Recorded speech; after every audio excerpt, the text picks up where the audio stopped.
موسم کے حال سے اب نکلتے ہیں؟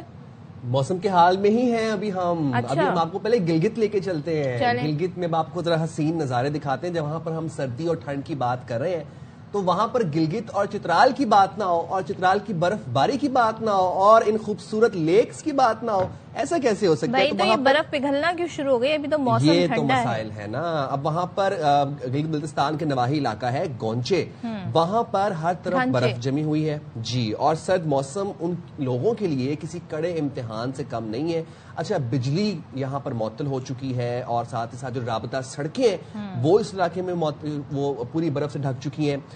اب ہوا کیا رہا ہے کہ اس استعمال کے لیے بجلی کے چھوٹے چھوٹے ڈیم جو ہے وہ جم گئے ہیں. مقامی شہری اپنی مدد آپ کے تحت اب انہیں پگھلانے کے لیے اور ان کو تاکہ ان سے وہ زندگی جو ہے معمول پر آئے, اب خود اپنی مدد آپ کے تحت یہ والا کام کریں. ظاہر بجلی متاثر ہو رہی ہے, اس وجہ سے بھی اب مقامی لوگ جو ہیں یہ تمام تر ٹیکٹکس اپنا رہے ہیں. تو اب برف کو پگھلانے کی کوشش کی جا رہی ہے. سو گھانچے کے مناظر آپ دیکھ رہے ہیں آپ, اور یہ ٹھنڈ جو ہے نا یہ ایسی ہوتی ہے. اب آپ کو ہم لے جاتے ہیں پاکستان سے جی دوسرے ملک میں, اور وہاں کے بھی حالات آپ کو بتاتے ہیں. سوچیں وہاں پر تو مائنس پتہ نہیں 35, کہیں پر -20, کہیں -16 ایسے جا رہا ہوتا ہے. تو یہاں پر ہم روس کے دارالحکومت ماسکو کی ذرا بات کرتے ہیں.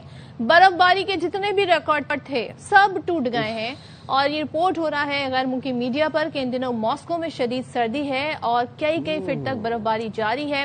اور رواں ماہ 5ویں مرتبہ یہ سخت ترین برف باری ہوئی ہے جس نے گزشتہ 50 سال کا ریکارڈ توڑ دیا ہے. تو ویکینڈ پر 1 ملین کیوبک میٹر برف صاف کی گئی, اور شدید سردی کی وجہ سے ٹرانسپورٹ کا نظام ظاہر ہے وہ بڑا متاثر ہوتا ہے اور شہریوں کو مشکلات کا سامنا ہے. اگر آپ ٹورسٹ ہیں تو آپ انجوائے کریں گے, لیکن اگر آپ وہاں کے رہائشی ہیں تو پھر ہمیں آپ کی مشکلات. ماسکو میں تو ٹورزم آلریڈی جو ہے وہ سردیوں گرمیوں مطلب 4 سیزنز وہاں پر ٹورزم رہتا ہے.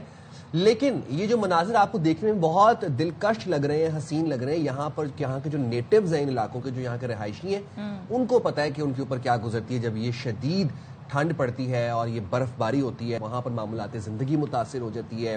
اچھا, پھر بجلی کی ترسیل متاثر ہوتی ہے, پھر اس کے بعد جب رابطہ سڑکیں بند ہو جاتی ہیں, لوگ ٹریول نہیں کر پاتے, بڑی مشکلات ہوتی ہیں. تو اللہ تعالی ہم سب کے لیے آسانیاں کرے.